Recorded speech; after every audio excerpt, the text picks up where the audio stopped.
Avant de devenir cette figure familière des bulletins météo sur TF1, Catherine Laborde était une jeune fille timide, rêveuse, élevée dans l'ombre des livres et du théâtre. Née à Bordeaux dans une famille de professeurs, elle grandit entre rigueur intellectuelle et quête d'émotion. Très tôt, elle se passionne pour la littérature, les planches, les mots et pour la vie. Mais saviez-vous que la météo n'était pas son rêve initial? Catherine voulait être comédienne, une vocation née dans les salles de théâtre, nourrie au conservatoire d'art dramatique. Elle débute sur scène dans les années 1970, joue dans une pièce de Céline, enchaîne de petits rôles au cinéma, une carrière discrète, presque confidentielle, mais pleine d'âme. C'est finalement à la télévision qu'elle trouvera sa place par hasard. Et ce hasard durera près de 30 ans. Côté cœur, Catherine a vécu l'amour avec intensité. Ses histoires ne faisaient pas toujours la une, mais elles laissaient tôt des traces. Dans ses écrits, elle évoque la passion, la douleur, les espoirs, une femme sensible, écorchée parfois, mais toujours lucide. Loin des paillettes, elle cherchait surtout la vérité de l'instant,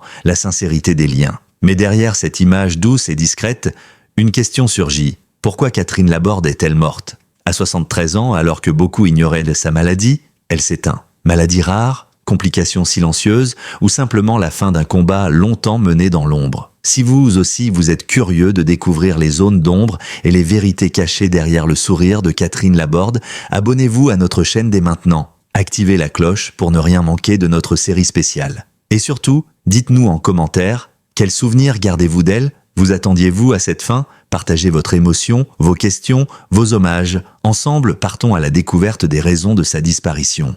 Le rideau s'est refermé sur une figure emblématique du petit écran français. Ce jeudi après-midi, à Paris, dans la solennité émouvante de l'église Saint-Roch, se sont déroulées les obsèques de Catherine Laborde, ancienne présentatrice météo de TF1, disparue le 28 janvier 2025 à l'âge de 73 ans. Une cérémonie discrète, sobre, mais profondément marquée par la tendresse et le respect, à l'image de celle qu'elle fut. Parmi les nombreuses personnalités et anonymes qui ont tenu à lui rendre hommage, une voix s'est élevée avec une sincérité bouleversante, celle de son amie et consoeur de toujours, Evelyne Delia. Invitée dans l'émission Ma France, diffusée sur la chaîne Ici, elle a offert un témoignage d'une justesse rare, révélant les 1000 facettes d'une femme qui, derrière une silhouette frêle, dissimulait une force de caractère exceptionnelle. Une élégance médiatique inégalée. Catherine Laborde, c'était avant tout une voix douce, un sourire pudique, une diction parfaite et un style intemporel. Durant 28 ans, elle a été un repère familier pour les téléspectateurs de TF1. De 1988 à 2017,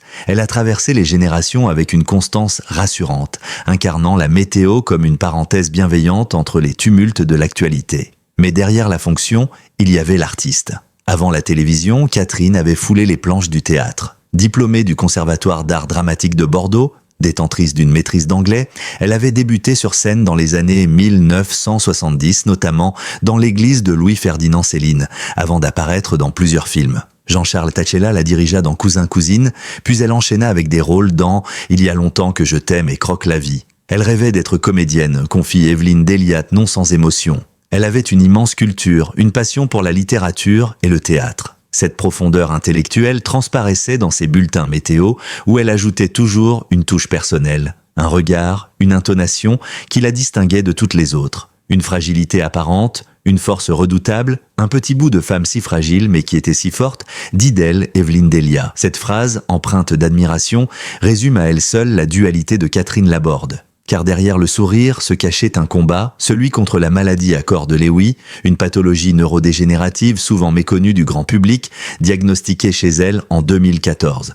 Longtemps, elle n'en parla pas, jusqu'à ce que, dans un courage absolu, elle décide de livrer son combat au grand jour, notamment dans son livre Trembler. 2018. Elle y décrivait avec des mots d'une sincérité bouleversante l'effritement de ses capacités, ses peurs, sa honte parfois, mais aussi sa détermination à continuer d'être, à exister dans le regard des siens et de ses anciens téléspectateurs. Elle avait toujours de la joie, se rappelle Evelyne Delia.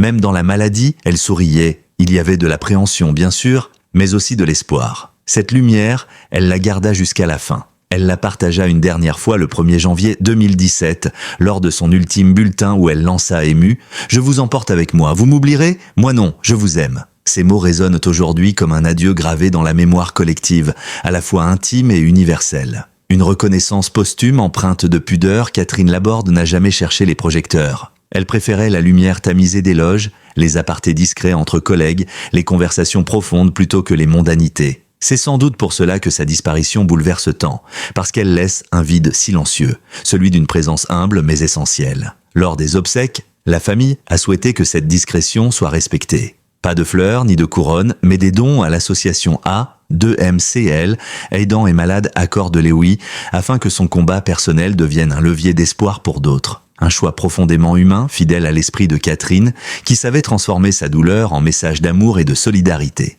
Le regard de ses confrères, Louis Baudin, autre visage bien connu de la météo sur TF1, a lui aussi tenu à lui rendre hommage. Catherine avait une grande bienveillance, une douceur rare. Elle vous regardait toujours avec attention, comme si vous étiez la seule personne dans la pièce. Ce témoignage fait écho à ceux de nombreux collaborateurs, techniciens, rédacteurs, anonymes, qui évoquent de tous et d'eux une femme d'une gentillesse constante, jamais altérée par la célébrité. Dans les couloirs de TF1, elle laissait l'image d'une collègue attentionnée, discrète, profondément humaine. Elle incarnait une forme d'élégance oubliée, celle du service rendu au public, sans artifice, sans ego, une empreinte durable. Alors que les médias se renouvellent à une vitesse effrénée, que les visages défilent et s'oublient parfois en quelques saisons, Catherine Laborde laisse une trace indélébile. Non pas parce qu'elle a brillé plus fort que les autres, mais parce qu'elle a su durer, avec authenticité, dans un monde où l'image prime souvent sur la substance. Elle aura été, en quelque sorte, l'une des dernières figures d'une télévision de proximité, humaine,